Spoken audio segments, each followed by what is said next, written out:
Bismillah. Bismillahirrahmanirrahim. Alhamdulillah rabbil alamin wassalatu wassalamu ala asyrafil anbiya'i wal mursalin nabiyina Muhammadin wa ala alihi wa sahbihi ajma'in, amma ba'd. Assalamu alaikum warahmatullahi wabarakatuh. Ang unang hadis na ang tunay na Muslim na sinabi ng Rasulullah sallallahu alaihi wasallam, al-muslimu man salima al-muslimun min lisanihi wa yadihi. Ang pinakamalapit na itong kahulugan, ang Muslim ay yaong ang kapwang Muslim ay ligtas mula sa kanyang dila at kamay. Sinalaysay ni Imam Bukhari al-Muslim. Ang paliwanag sa Ramadan, hindi sapat na tahimik ang tiyan, dapat tahimik din ang dila sa paninira, chismis, masakit na salita, online argument. Ang dalil sa Quran sa Suratul Qaf, verse 18, walang salitang binibigkas ang tao maliban may nakatalang tagamasid. Kaulang salaf, si Umar ibn al-Khattab radiyallahu anhu ay nagsabi, sino man ang madalas magsalita, madalas magkamali, i-challenge mo sa iyong sarili bago magsalita. Tanungin, makakatulong ba ito o makakasakit? Kalawang hadis, ang kalinisan at kalahati ng iman. Sinabi ng Rasulullah sallallahu alaihi wasallam, at-tahuru syatarul iman. Ang kalinisan ay kalahati ng pananampalataya. Inulat ni Imam Muslim. Paliwanag, ang Ramadan ay buwan ng wudu, usul, malinis na damit, malinis na masjid, pero higit sa lahat, malinis na puso.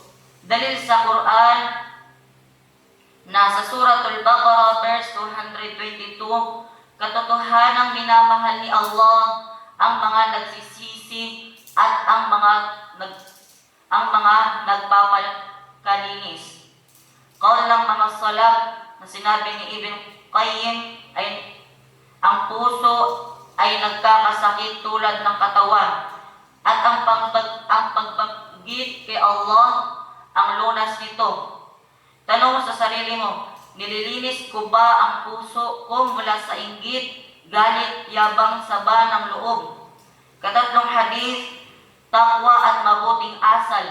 Sinabi ng Rasulullah sallallahu alaihi wasallam, ittaqillah haythu ma kunt wa atbi'is sayyi'atul hasanah tamuha wa khaliqin nasa bi khuluqin hasan.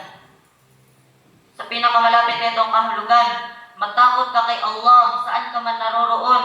Sundan ang masamang gawa ng mabuting gawa upang ito ay mabura at makitungo sa mga tao ng may mabuting pakikitungo.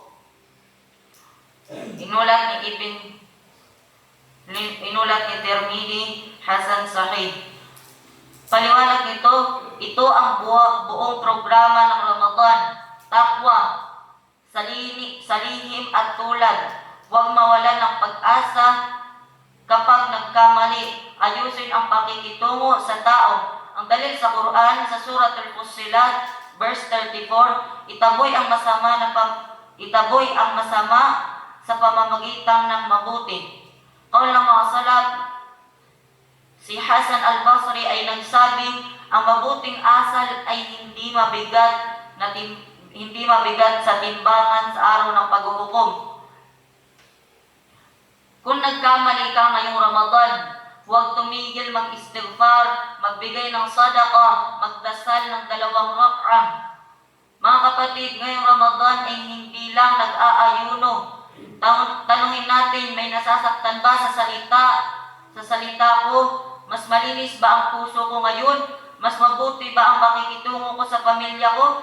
Ang tunay na Muslim sa Ramadan ay ligtas ang tao mula sa kanya. Malinis ang puso, may takot kay Allah kahit walang nakakakita. At hanggang dito na lamang. Assalamualaikum warahmatullahi wabarakatuh.